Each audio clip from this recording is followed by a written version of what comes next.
Dr. Foster, I think you were telling me the other day about a patient that after cataract surgery felt much safer. Yeah, it's really interesting that a lot of our patients have very slow, gradually progressive cataracts, and a lot of times you get used to vision that isn't that good, and that comes particularly into play with driving.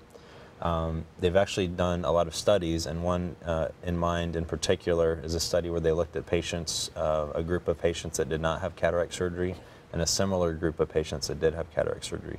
In the surgery group, the risk of motor vehicle accidents went down by 50%, which is an amazing statistic. And if you think about it, as dangerous as the roads are, the best possible vision does translate into reduced accidents, and that's what we're able to provide our patients, which is a great thing.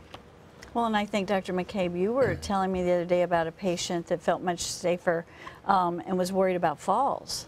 Yeah, you know, we all worry about the safety of our loved ones and our parents, and really poor vision can really be one of the things that really impacts that, because poor vision can contribute to falls, the leading cause of death in patients over 65, so very, very important. That's from loss of contrast sensitivity, inability to see small objects, a loss of depth perception even.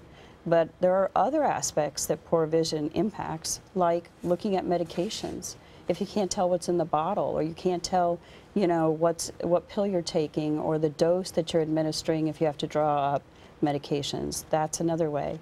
It leads to depression in those patients as well.